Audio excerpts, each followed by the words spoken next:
Hello दोस्तों, नमस्कार, आदाब।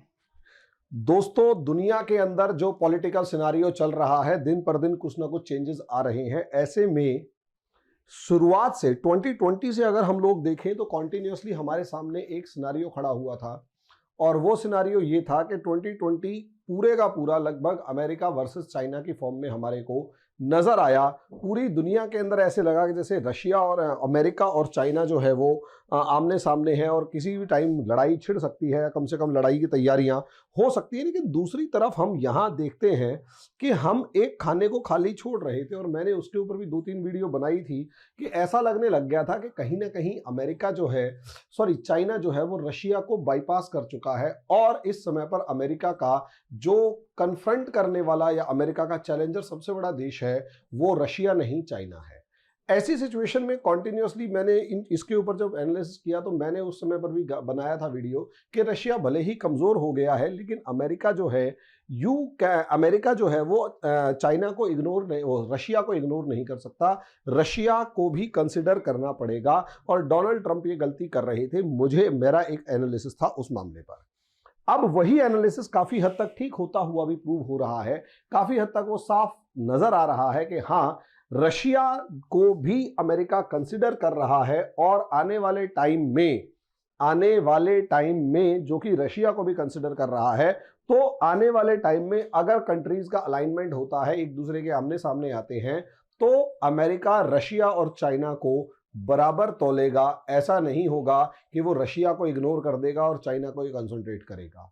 सिचुएशंस कैसे, सिचुएशंस अगर आप देखेंगे तो यहां काफी हद तक सिचुएशन क्लियर हो चुकी है यूक्रेन के मामले के अंदर। और आप देखें कि अमेरिका और रशिया जो है, पुतिन और बाइडेन जो है, वो यूक्रेन के मामले में एक दूसरे के आमने सामने आ चुके हैं और कहीं ना कहीं कोल्ड वॉर का सेकेंड फॉर्म यहां पर स्टार्ट होता हुआ नजर आ रहा है।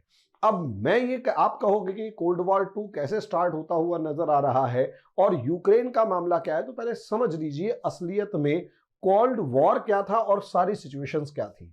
अमेरिका और रशिया दुनिया के दो बहुत बड़े बड़े देश हैं। अगर आप दुनिया के इसी नक्शे के ऊपर देखते हैं तो रशिया दुनिया का सबसे बड़ा देश और अमेरिका जो है वो लगभग दुनिया का तीसरा या चौथा सबसे बड़ा देश। ताकत के मामले में एक ब्लॉक रशिया के साथ, दूसरा ब्लॉक अमेरिका के साथ। और यही सिचुएशन थी कि ये जो पूरी दुनिया थी, ये जो पूरी दुनिया है, कोल्ड वॉर जो अप्रोक्सीमेट 1945 से हम मानकर चलते हैं वो 1991 के आसपास तक चला। और ऐसे में आप यहां देखेंगे पूरी दुनिया जो है वो दो पावर ब्लॉक्स में डिवाइड होती हुई नजर आई। पूरी दुनिया जो है वो 2 पावर ब्लॉक्स में डिवाइड होती हुई नजर आई। एक पावर ब्लॉक, यहां मैं नॉन अलाइन मूवमेंट की बात ही नहीं कर रहा, एक पावर ब्लॉक जो था वो था यूएसएसआर के पक्ष में और जो किसी टाइम पर इसे सोवियत यूनियन कहा जाता है। और दूसरा पावर ब्लॉक जो था वो अमेरिका के फेवर में था और अमेरिका के फेवर में यहां पर अमेरिका की लीडरशिप में था और ये जो थे ये कैपिटलिस्ट कंट्री हुआ करते थे। अब यहां पर ये दो पावर ब्लॉक्स के बीच में पूरी दुनिया के लगभग सभी बड़े और छोटे देश डिवाइडेड थे और पूरी दुनिया इन्हीं के इर्द गिर्द घूम रही थी, कोई इसके सपोर्ट में और कोई इसके सपोर्ट में। और थर्ड वर्ल्ड वॉर का जो फियर था, थर्ड वर्ल्ड वॉर का जो डर था, वो कॉन्टिन्यूसली बना रहता था। अब ऐसी सिचुएशन में थर्ड वर्ल्ड वॉर का डर बना हुआ है, यूएसएसआर और अमेरिका दोनों एक दूसरे के अपोजिट है, अगेंस्ट है।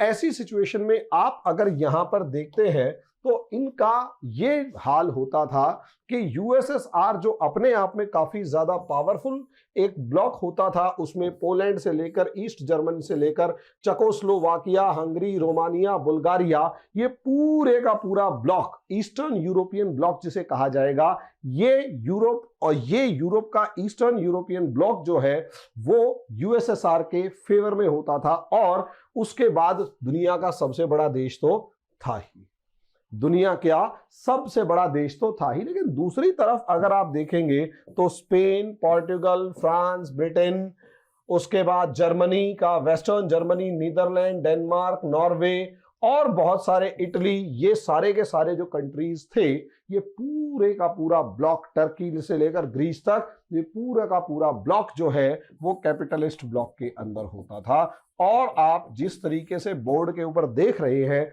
स्क्रीन के ऊपर देख रहे हैं, red block versus yellow block, सिर्फ ऑस्ट्रिया, स्विट्जरलैंड और कई मायनों में स्पेन भी दोनों में से किसी ब्लॉक में शामिल नहीं था। ऊपर आप स्वीडन और फिनलैंड को मान सकते हैं कि वो किसी भी, आयरलैंड को मान सकते हैं कि ये लोग किसी ब्लॉक में शामिल नहीं थे। लेकिन अगर आप मोटे तौर पर देखें तो ये दो ब्लॉक्स के अंदर दुनिया बटी हुई थी और यहां पर ये दोनों के दोनों ब्लॉक्स एक दूसरे को शह और मात के खेल में लगे हुए थे पूरी ताकत के साथ। जब ये दोनों के दोनों ब्लॉक्स शह और मात की फॉर्म में लगे हुए थे, जीत और हार और थर्ड वर्ल्ड वॉर का पूरा जो फियर था वो अपने सर के ऊपर, मतलब दुनिया के सर के ऊपर हर वक्त मंडरा रहा था, तो वहां सिचुएशन जो है वो एक्सट्रीम लेवल पर पहुंच चुकी थी।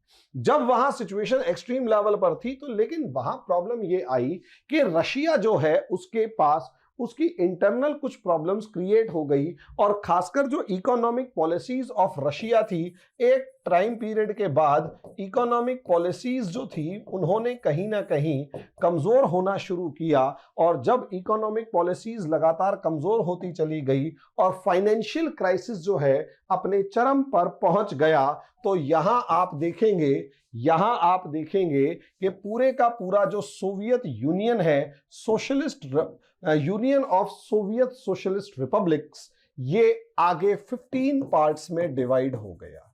ये दुनिया के लिए एक बहुत बड़ा झटका था कि union of Soviet socialist republics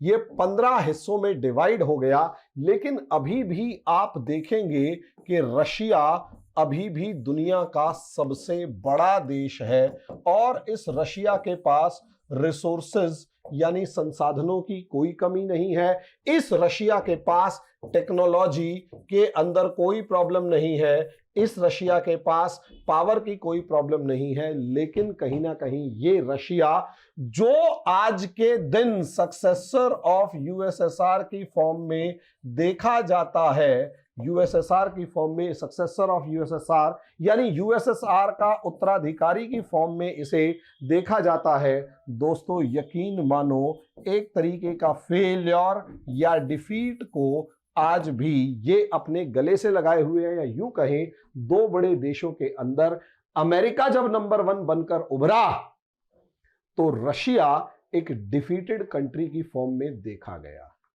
Russia एक डिफीटेड कंट्री की फॉर्म में देखा गया और जो ये दुनिया इस तरीके के कार्टून्स के ऊपर भरोसा कर रही थी या दिखा रही थी, वहां ये हारता हुआ नजर आया और इसकी लीडरशिप का जो ठीकरा था वो रशिया के ऊपर फूटता हुआ नजर आया। अब दोस्तों यहां जब रशिया हारता हुआ नजर आया, लेकिन अभी भी मैंने आपको कहा कि रशिया यूएसएसआर का डिसइंटीग्रेशन हो गया और डिसइंटीग्रेशन के बाद यूएसएसआर की जितनी भी ताकतें थी या जितनी भी पावर्स थी वो सारी की सारी रशिया के पास इकट्ठी हो गई और रशिया को considered as the successor of USSR के सक्सेसर की फॉर्म में देखा गया। और हो भी क्यों ना, पूरे का पूरा जो सोवियत यूनियन था वो रशिया से डोमिनेट होता था, या यूं कहें कि रशियन डोमिनेंस था। अब ऐसी सिचुएशन में अगर रशियन डोमिनेंस था यानी रशिया के प्रभाव में था, तो सोवियत यूनियन की हार असलियत में रशिया की हार थी।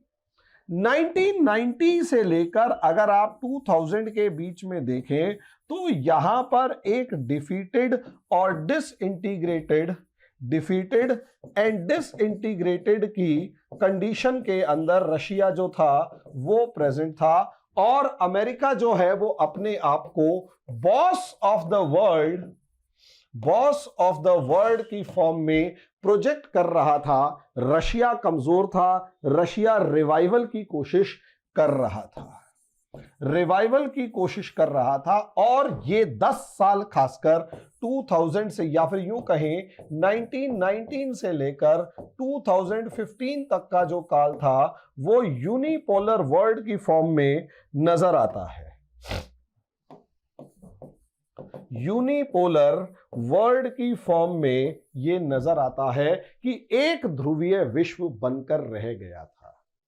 अब जब ये एक ध्रुवीय विश्व यानी यूनिपोलर वर्ल्ड बनकर रह गया तो कहीं ना कहीं यहां पर अमेरिका की अपनी बदमाशियां थी। एक तरफ रशिया जो अपने आप के डिसइंटीग्रेशन के बाद रिवाइवल कर रहा था, दूसरी तरफ चाइना जो बहुत ताकत के साथ राइज कर रहा था, ग्रोथ कर रहा था, और दूसरी तरफ America and it's alliances, America and it's alliances, America और उसके दोस्त, अमेरिका और उसके दोस्त वो कहीं ना कहीं बिग ब्रदरशिप इन दिस वर्ल्ड दिखा रहे थे। बिग ब्रदरशिप इन दिस वर्ल्ड, इस दुनिया के अंदर गुंडई दिखा रहे थे, बदमाशी दिखा रहे थे, दुनिया को दबाने की कोशिश कर रहे थे। मैं यूक्रेन के मामले में पहुंचने वाला हूं दोस्तों बहुत जल्दी। यहां अगर आप देखेंगे कि असलियत में रशिया रिवाइव कर रहा है और यहां गद्दी पर पुतिन बैठते हैं, और पुतिन जिसके बारे में कहा जाता है कि जो स्पाई एजेंट होते थे रशिया के और सबसे ज्यादा ताकतवर स्पाई एजेंट्स में से एक थे, और अमेरिका के अंदर काफी सारे इन्होंने क्या नाम है कैंपेन भी किए थे, काफी सारे प्रोजेक्ट्स के ऊपर या मिशंस के ऊपर कंप्लीट किया था। एक स्पाई, एक सैनिक हारता हुआ बहुत बुरा लगता है।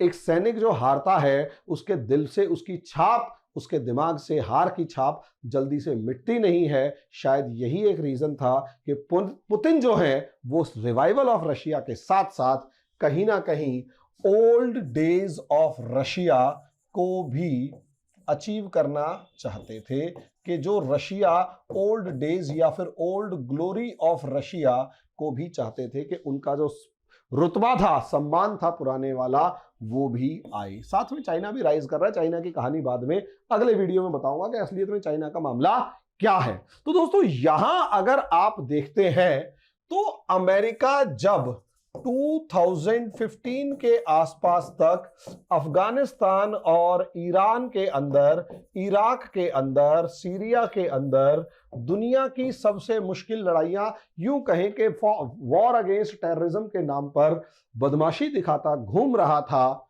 यहां रशिया का एकदम से राइज होता हुआ नजर आता है, रिवाइवल होता हुआ नजर आता है, रशिया दोबारा से ताकतवर होता हुआ नजर आता है। पहले अकेला रशिया था, बल्कि अब तो रशिया और चाइना दो नए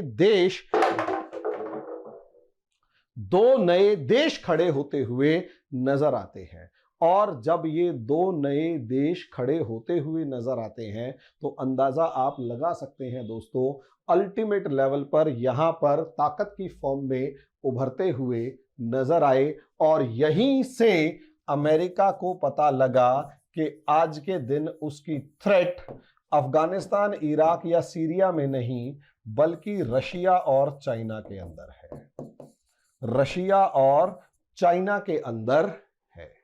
अब ऐसी सिचुएशन में अगर रशिया और चाइना के अंदर थ्रेट है तो आप, और है भी क्यों ना, हो भी क्यों ना, आप सोच कर देख सकते हैं ऐसा कौन सा रीजन है जिसके अंदर आप ये कह सकते हैं कि ये दोनों थ्रेट नहीं है। यहीं से धीरे धीरे चालें आगे बढ़ना शुरू होती हैं और यहीं से रशिया के साथ स्टोरी और उसमें यूक्रेन की से जुड़ी हुई बातें और यूक्रेन कैसे बर्बादी की ओर बढ़ता है ये शुरू होता हुआ नजर आता है। दोस्तों मामला यह है कि अमेरिका ने अपने आप को और ज्यादा मजबूत करने के लिए जितने भी रशिया के पुराने दोस्त हुआ करते थे, रशिया के जितने भी पुराने दोस्त हुआ करते थे, उन सभी को अपने साथ धीरे धीरे मिलाना शुरू किया। डिसइंटीग्रेशन ऑफ रशिया हुआ, इसमें कोई शक की बात नहीं है, डिसइंटीग्रेशन ऑफ यूएसएसआर हुआ। इसमें असलियत में दो काम हुए, डिसइंटीग्रेशन ऑफ यूएसएसआर में दो काम हुए। एक तो जितने ये देश थे, Romania, Bulgaria, Hungary, Czechoslovakia, Germany, western Germany, Poland, इन सब के अंदर जो कम्युनिस्ट गवर्नमेंट थी, कम्युनिस्ट गवर्नमेंट जो थी, इन सबको गिराया गया और उनकी जगह पर कैपिटलिस्ट को सपोर्ट करने वाली गवर्नमेंट्स को एस्टेब्लिश किया गया। यानी जितने ऐसे देश जो इंडिपेंडेंट कंट्रीज थे और जो रशिया या यूएसएसआर के फेवर में थे, उन सब में से कम्युनिस्ट गवर्नमेंट्स को हटाकर दूसरी गवर्नमेंट्स को एस्टेब्लिश किया गया। दूसरा, यहां एक और प्रॉब्लम हुई थी, अलग अलग एग्रीमेंट्स के थ्रू रशिया की लीडरशिप को एक्सेप्ट करने वाले जितने भी देश थे, उन सबको, खासकर ये जो 15 कंट्रीज की हम बात करते हैं, खासकर हम जिन 15 कंट्रीज की बात करते हैं, ये सारे अलग हुए, जिसमें Latvia, Estonia, Latvia, Lithuania, Belarus, Moldova, Ukraine, Georgia, Armenia, Azerbaijan, Kazakhstan, Uzbekistan, Turkmenistan, Kyrgyzstan, Tajikistan और रशिया, ये सारे के सारे कंट्रीज यूएसएसआर से अलग हो गए। लेकिन अभी भी रशिया ताकतवर था और जो नाटो कंट्रीज थे, अमेरिका का North Atlantic Treaty Organization NATO, इस नाटो के जो देश थे, ये सारे के सारे नाटो के जो देश थे, इन्होंने अपने आप को और ताकतवर बनाने के लिए, अपने ग्रुप को और ताकतवर करने के लिए रशिया के बहुत से पुराने हिस्सों को अपने साथ मिलाना शुरू कर दिया, जैसे कि लातविया और एस्टोनिया। मजे की बात यह है, लिथुआनिया और लातविया की जो लैंग्वेज है वो संस्कृत से काफी मिलती जुलती है। इसके ऊपर काफी सारी बाद में डिस्कशन करेंगे। अब यहां अगर आप देखें तो, अगर आप यहां मोटे तौर पर देखें तो पुराने टाइम वाले जो रोमानिया था और पोलैंड था और चेकोस्लोवाकिया, हंगरी वगैरह थे, ये सारे नाटो में शामिल हो गए। और मैक्सिमम कंट्रीज में से, और जो पुराने वाले इनके जो दोस्त थे, उनमें अगर आप लिथुआनिया, एस्टोनिया और लातविया को देखोगे, वो भी नाटो में शामिल हो गए। यानी नाटो का जो कुनबा था वो बड़ा हो गया और अब सिर्फ और सिर्फ रशिया के साथ जो टुकड़े हुए Belarus, Ukraine, Moldova, Georgia, Armenia, Azerbaijan, Turkmenistan, Uzbekistan, Kazakhstan, Tajikistan और किर्गिस्तान, ये बचे। और जब ये छोटे ये देश बचे जो कि नाटो में शामिल नहीं हुए, ये देश नाटो में शामिल नहीं हुए, तो यहां पर रशिया ने अपनी ताकत को दोबारा से रिवाइव करने और इन सभी देशों को अपने साथ दोबारा मिलाने के लिए एक ग्रुप बनाया, जिसका नाम था, बनाने की शुरुआत करी, कॉमनवेल्थ ऑफ इंडिपेंडेंट स्टेट्स। कहीं ना कहीं अमेरिका के लिए ये एक टेंशन की बात थी कि जिस रशिया के बारे में ये सोचा जा रहा था, कि वो रशिया खत्म हो चुका है, वो कहीं ना कहीं दोबारा से रिवाइव करने की कोशिश कर रहा है, किसमें, कॉमनवेल्थ ऑफ इंडिपेंडेंट स्टेट्स बनाकर। नाम भले ही इंडिपेंडेंट स्टेट्स है, लेकिन इसकी मेंबरशिप को अगर आप देखें तो यहां पर एक तरफ आपको रशिया दिखेगा, रशिया का पुराना दोस्त मोल्दोवा दिखेगा, उसके बाद यूक्रेन को इसमें शामिल करने की कोशिश की जा रही थी, और यूक्रेन को शामिल करने की कोशिश के साथ साथ कजाकिस्तान, ताजिकिस्तान, तुर्कमेनिस्तान, किर्गिस्तान और उज्बेकिस्तान, जो सेंट्रल एशियन कंट्रीज थे, उन सबको अपने साथ मिलाने की एक योजना थी। और इन सब के थ्रू, इन सबको मिलाकर कॉमनवेल्थ ऑफ इंडिपेंडेंट नेशंस, जो किसी टाइम पर यूएसएसआर का हिस्सा हुआ करते थे, उन सभी देशों को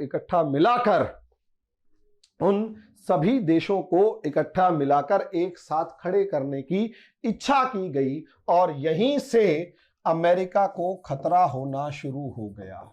अमेरिका को यहीं से खतरा होना शुरू हो गया और अमेरिका ने इसे नाटो के कॉम्पिटिटर के रूप में देखना शुरू किया कि भैया ये हो या ना हो, नाटो का कॉम्पिटिटर हो सकता है। इसीलिए इसको बनने से पहले ही इसको तोड़ने का प्लान किया गया और रशिया को रोकने के लिए पूरी ताकत झोंकने की कोशिश की गई। ऐसे में ये जो आर्मेनिया, अजरबैजान, जॉर्जिया है, इसको तो बाद में देखा गया, ये इसको तो बाद में देखेंगे, वो इतना बड़ा थ्रेट नहीं है। और ये जो सेंट्रल एशियन कंट्रीज हैं, इनके बारे में मान लिया गया अभी सेंट्रल एशियन कंट्रीज जो हैं, यहां कहीं ना कहीं अमेरिका की डायरेक्ट अप्रोच नहीं है, अमेरिका सीधा सीधा यहां नहीं पहुंच सकता, लेकिन फिर भी रशिया को यहां पर चाइना से एक थ्रेट पूरे का पूरा है, इसलिए इनके ऊपर ध्यान नहीं दिया गया। लेकिन यहां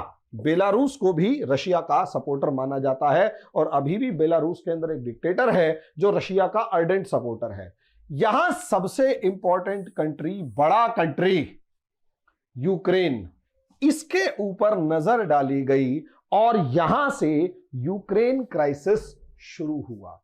इसके ऊपर यह नजर डाली गई यूक्रेन के ऊपर कि भाई अगर ये यूक्रेन हमारी तरफ आ जाता है, यानी ये यूक्रेन रशिया की तरफ ना जाकर नाटो नेशंस के अंदर शामिल हो जाता है, तो रशिया का जो कॉमनवेल्थ ऑफ इंडिपेंडेंट नेशंस का जो सपना है वो चकनाचूर हो जाएगा और जो रिवाइवल ऑफ यूएसएसआर की बात की जा रही है वो सारे का सारा धरे का धरा रह जाएगा। रशिया भी यानी पुतिन भी इस चीज को समझते हैं और नाटो नेशंस भी इस चीज को बाखूबी जानते हैं। नाटो नेशंस और रशियन नेशंस ये दोनों के दोनों इस चीज को बहुत अच्छे तरीके से समझते हैं, जानते हैं, पहचानते हैं और यही रीजन है कि असलियत में आप लोग देखेंगे कि यहां पर पुतिन जो है उसने भी यूक्रेन पर फोकस किया और नाटो नेशंस और खासकर अमेरिका ने भी यूक्रेन पर फोकस किया। दोनों कंट्रीज ने यूक्रेन के ऊपर जबरदस्त फोकस किया कि इस यूक्रेन को हमें अपने पाले में लेकर आना है, चाहे कैसे भी हो जाए, कुछ भी हो जाए, यूक्रेन को अपने पाले में लेकर आना है। यहां से यूक्रेन की बर्बादी शुरू होती है। ये मैं आपको एक नक्शा दिखा दूं नाटो नेशंस का। अगर आप मोटे तौर पर देखते हैं तो यहां ये सारे वो नेशंस हैं नाटो के जो कि बाद में किसी ना किसी तौर पर इकट्ठा हुए हैं। ठीक है, ये नाटो के नेशंस हैं। यूनाइटेड किंगडम शुरू से था, पोलैंड, एस्टोनिया, लातविया, लुथियानिया, ये सारे के सारे, और रोमानिया, बुल्गारिया, और ये सारे जितने भी हैं, समझे, ये सारे के सारे, बुल्गारिया और नीचे की तरफ ये ग्रीस है, ये सारे के सारे जो किसी टाइम पर ये सारे के सारे जो कंट्रीज हैं, खासकर रोमानिया, बुल्गारिया, पोलैंड, लुथियानिया, लातविया और एस्टोनिया, ये सारे के सारे कंट्रीज किसी टाइम पर यूएसएसआर को सपोर्ट करते थे, यानी कम्युनिस्ट रेजिम को सपोर्ट करते थे। लेकिन अब ये कहीं ना कहीं खुले तौर पर नाटो के साथ आ चुके हैं और ऐसे में रशिया को घेर के रखने की पूरी तैयारी शुरू हो चुकी है। यहां पर 2-3 कंट्रीज ऐसे बचे हुए हैं जिनको नाटो में शामिल करने की कोशिश की जा रही है। उसमें सबसे इंपॉर्टेंट ये जो देश यूक्रेन है, इधर की तरफ जॉर्जिया है और इधर की तरफ तीसरे जो देश है उनको हम अभी बात नहीं कर रहे हैं। यहां देखेंगे कि यूक्रेन का मामला सबसे इंपॉर्टेंट है, क्योंकि अगर आप यूक्रेन को देखेंगे तो ये जो यूक्रेन है वेरी क्लोज टू रशिया के बहुत ज्यादा क्लोज था, चाहे वो कल्चर के मामले में हो, चाहे वो लैंग्वेज के मामले में हो, चाहे किसी भी मामले में हो। और यूक्रेन की राजधानी जो कीव है, किसी टाइम पर तो ये होता था कि यूक्रेन के यूएसएसआर के जो मैक्सिमम डिसीजंस जो हैं वो कीव से होते थे। हाँ, मैक्सिमम डिसीजंस, अधिकांश जो निर्णय होते थे वो कीव से लिए जाते थे, और कई मामलों में कीव जो है वो मॉस्को से भी ज्यादा पावरफुल होता था।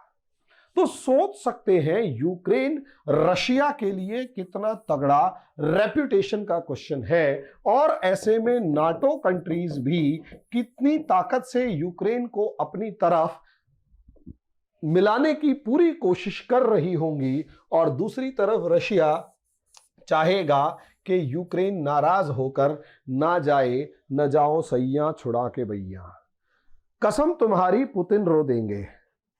लेकिन पुतिन शायद रोने वालों में से नहीं है, और ना अमेरिका, और ये कोई लड़का लड़की का आशिकी तो है नहीं, ये इंटरनेशनल रिलेशंस है। और ये इंटरनेशनल रिलेशंस के साथ साथ यहां पर जियोपॉलिटिक्स है। इंटरनेशनल रिलेशंस का जो और विभत्स रूप देखें तो वो भूगोल या भू राजनीति या वैश्विक राजनीति या जियोपॉलिटिक्स है। और इस जियोपॉलिटिक्स के अंदर दो बड़ी पावर्स छोटी पावर को बर्बाद कर देती हैं, छोटे देश को बर्बाद कर देती हैं। जितना भी पढ़ेंगे आपको यही नजर आएगा। अगर उस देश की राजनीति कमजोर है, या फिर या दूसरे शब्दों में कहें, अगर उस देश की जो पॉलिटिकल लीडरशिप है वो अगर कमजोर है, उस देश की पॉलिटिकल लीडरशिप यानी राजनीतिक जो नेतृत्व है अगर वो कमजोर है, और पॉलिटिकल पार्टियां देश के भविष्य को ढंग से नहीं समझ पा रही और जियोपॉलिटिक्स को ढंग से नहीं समझ पा रही, तो देश बर्बाद कैसे होता है उसकी कहानी यूक्रेन के अंदर है। देश बर्बाद कैसे होता है उसकी कहानी यूक्रेन के अंदर है। ज्यादा दूर जाने की जरूरत नहीं है। इस यूक्रेन को समझ लेंगे तो आपको समझ में आ जाएगा कि देश बर्बाद कैसे होता है, और आपको समझ में आ जाएगा कि इंडिया के जो रूलर्स थे, इंडियन लीडरशिप जो थी वो कितनी ज्यादा समझदार थी, और किस तूफान से इंडिया को वो निकाल कर लाए हैं वो समझ में आ जाएगा। पुराना गाना है ना, हम लाए हैं तूफान से कश्ती निकाल के, इस देश को रखना मेरे बच्चों संभाल के। मैं थोड़ा बेसुरा गाता हूं, भाव को समझेंगे तो असलियत में भावना क्या है? भावना देश को बचाने की थी। और सोचकर देखिए, बहुत से लोगों को कहा कि हिंदुस्तान के अंदर कोई एक अपनी नेशनल लैंग्वेज नहीं है। ऐसे बहुत से गधों को मैं कहते हुए सुनता हूं, कैसा देश है मेरा, एक लैंग्वेज नहीं है। अरे भाई, लैंग्वेज अगर थोपना शुरू कर दोगे तो देश कैसे बर्बाद होता है, यूक्रेन उसका उदाहरण है। हमारे कॉन्स्टिट्यूशन के अंदर 22 भाषाएं दे रखी हैं। कितनी? 22 लैंग्वेजेस। अब यहां सोच सकते हो भैया, देखो आराम से 22 लैंग्वेजेस हैं, जितनी मन करे, जोन सी मन करे वो बोल ले, बस तुझे इंडियन रहना है। इंडिया की फिलॉसफी ये है कि हम भाषा के नाम पे नहीं लड़ेंगे।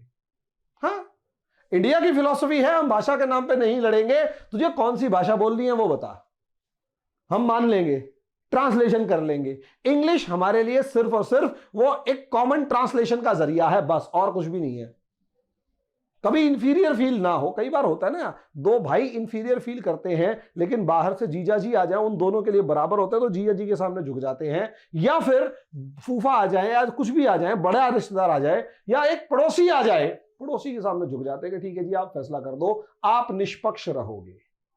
ऐसे ही अंग्रेजी है। अंग्रेजी वास्तव में भाषाओं, बाकी सभी भाषाओं के बीच में ट्रांसलेशन का काम कर देती है। और किसी को कुछ, भाई मुझे तमिल नहीं आती, मैं रिस्पेक्ट करता हूं बहुत ज्यादा तमिल की, लेकिन तमिल नहीं आती, मलयालम नहीं आती, समझे, तेलुगु नहीं आती, कन्नड़ नहीं आती, असमिया नहीं आती, मणिपुर, मिजोरम, नागालैंड की भाषाएं नहीं आती, बंगाली नहीं आती, उड़िया नहीं आती, डोंगरी नहीं आती। अब मेरे को यहां विजिट करना है और इनको मेरी वाली भाषा नहीं आती, हैं दोनों इंडियन, भाई अंग्रेजी बोल के गले मिल लेंगे। भाई मैं अपनी भाषा को अंग्रेजी में ट्रांसफर करूंगा, वो अपनी भाषा को अंग्रेजी में ट्रांसफर करेगा, ट्रांसलेट करेगा, समझ तो जाएंगे। हमारी भावनाएं हिंदुस्तानी हैं। लेकिन अगर मैं इनको जाके कहूं नहीं तुझे हिंदी नहीं बोलनी, मैं इनको बोलूंगा तू हिंदी नहीं जानता वरना इंडियन नहीं है, और वो कहेंगे फिर कि एक काम कर तू इंडियन तू ही रह ले, हम चले। ऐसा होता है। नहीं तो यूक्रेन में देखो, वो यूक्रेन जो सदियों से रशिया का हिस्सा रहा, या फिर यूं कहें कि रशिया के इंपॉर्टेंट डिसीजंस यूक्रेन में लिए जाते थे, वो यूक्रेन सिर्फ एक बात पर रशिया से नाराज हो गया, या यूं कहें उस यूक्रेन जो है उसने इस एक बात पर अपने टुकड़े करवा लिए। वो बात क्या थी? असलियत में यूक्रेन के अंदर जो मैक्सिमम लोग हैं वो रशियन एथनिसिटी वाले, या यूं कहें कि कॉमन रिलीजन है रशिया और यूक्रेन दोनों का। रशिया और यूक्रेन दोनों का एक कॉमन रिलीजन है, समझे? दोनों क्रिश्चियन कंट्रीज हैं, दोनों की एथनिसिटी सेम है बस। और मजे की बात, ये दोनों की दोनों भाषाएं जो हैं वो लगभग लगभग कॉमन है, लेकिन कुछ एसेंट और दूसरे शब्दों के फर्क की वजह से, जैसे हिंदी और बंगाली में हम रसगुल्ला बोलते हैं, वो रसोगुल्ला बोल देंगे, वो हम बोलेंगे, वो आमी बोलेंगे, मैं को हम आमी जो भी है। ऐसे ही कुछ भाषाएं और एक दूसरे को समझी जा सकती हैं, टिपिकली नहीं, लेकिन हां एक दूसरे को समझना आसान है और दोनों एक दूसरे की भाषाओं के मतलब को समझ सकते हैं। ऐसे ही यूक्रेन में एक तो वो लोग हैं जो यूक्रेनियन लैंग्वेज बोलते हैं, यूक्रेनियन भाषा बोलते हैं, और दूसरे वो लोग हैं जो रशियन लैंग्वेज बोलते हैं। अब जो रशियन लैंग्वेज बोलने वाले हैं वो अपने आप को रशिया के भाषा की वजह से ज्यादा करीब मानते हैं, और ऐसा होता है। जिस एरिया में ऐसा कभी नहीं होता कि इस पॉइंट के बाद रशिया नहीं बोली जाएगी, ऐसा कभी नहीं होता।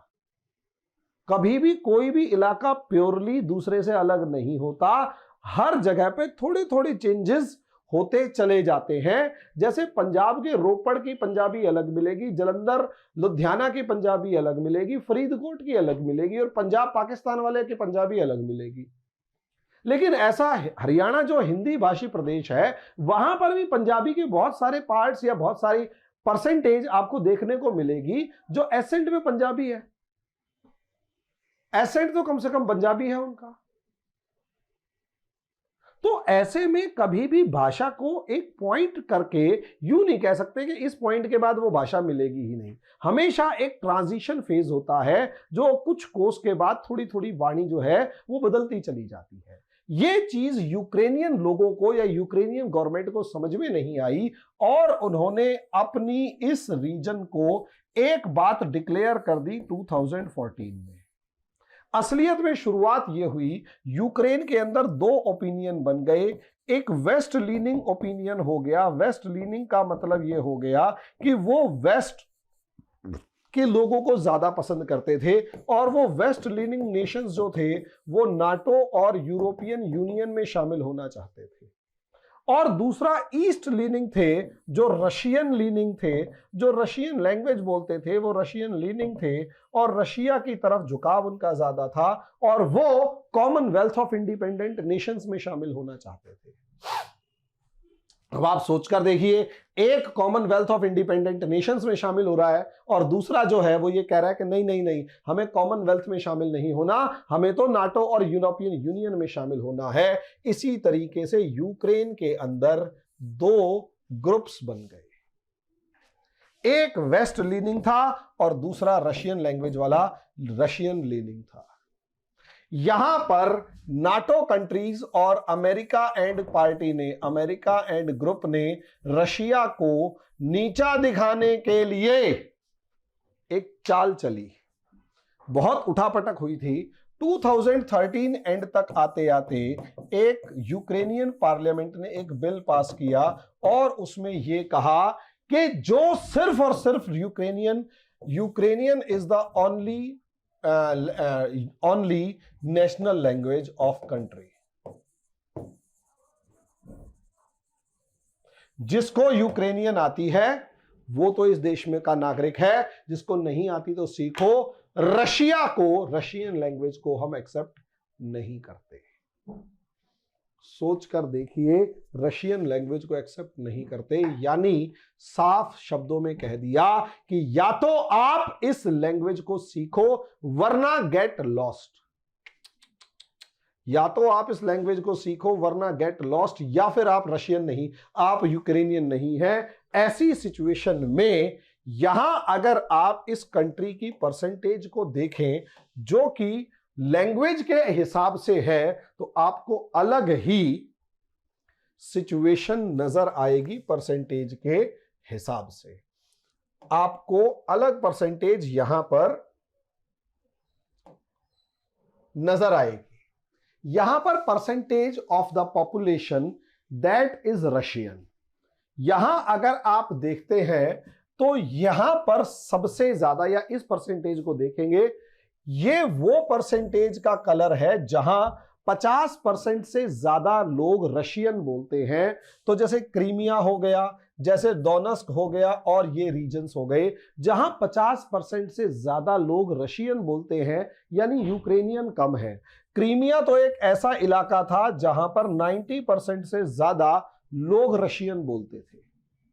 अब ऐसे इलाके को जो जहां 90% से ज्यादा लोग रशियन बोलते हैं, उसको जाके ये कहो कि तुम कल से रशियन नहीं बोलोगे, कल से तुम यूक्रेनियन बोलोगे, तो वो क्या कहेंगे कि हमें तुम्हारे देश में नहीं रहना, वी आर गोइंग।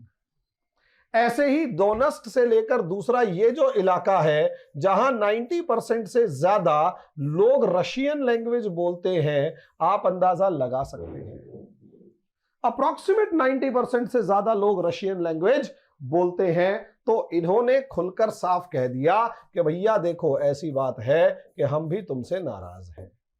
यहां ये जो इलाका है, ये जो सेकंड वाला यानी लाइट ब्लू रीजन है, इस लाइट ब्लू रीजन को अगर आप देखोगे, एक लाइट ब्लू रीजन ये जिसके अंदर 30 से लेकर 30 से लेकर 50% तक लोग रशियन लैंग्वेज बोलते हैं, और दूसरी तरफ ये वाला रीजन जहां पर 30 से लेकर 50% लोग रशियन लैंग्वेज बोलते हैं। तो यहां अंदाजा लगाकर देख सकते हैं, यानी ये वो इलाका है जहां पर मेजॉरिटी रशियन लैंग्वेज की है, या कम से कम वो दोनों भाषाएं बोल सकते हैं, यानी रशियन और उसको साथ में यूक्रेनियन बोलने वालों की मेजॉरिटी है।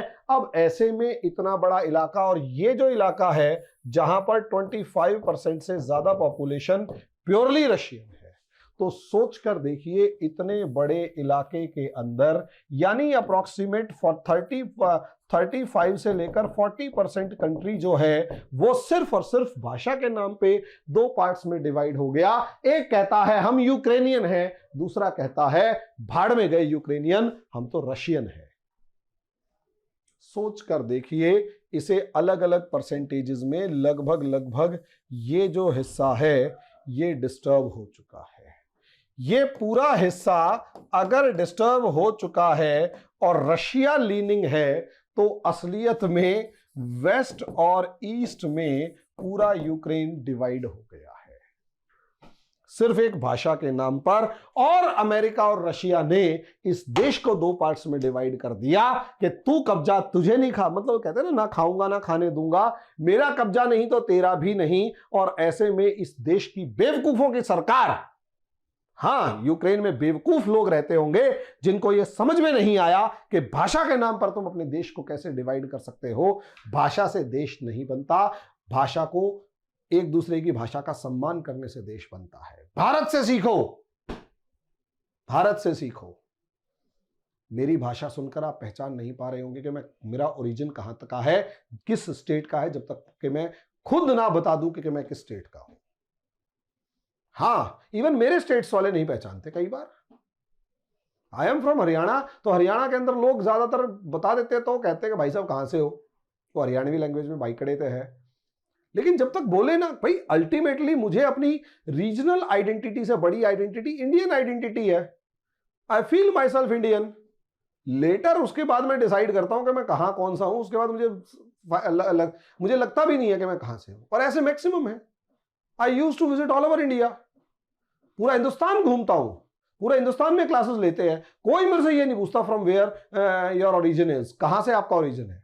और अगर पता भी लग जाए तो कोई फर्क नहीं पड़ता। वी आर इंडियंस, हमने सीख लिया है too, we have learned like this, learn to live like this.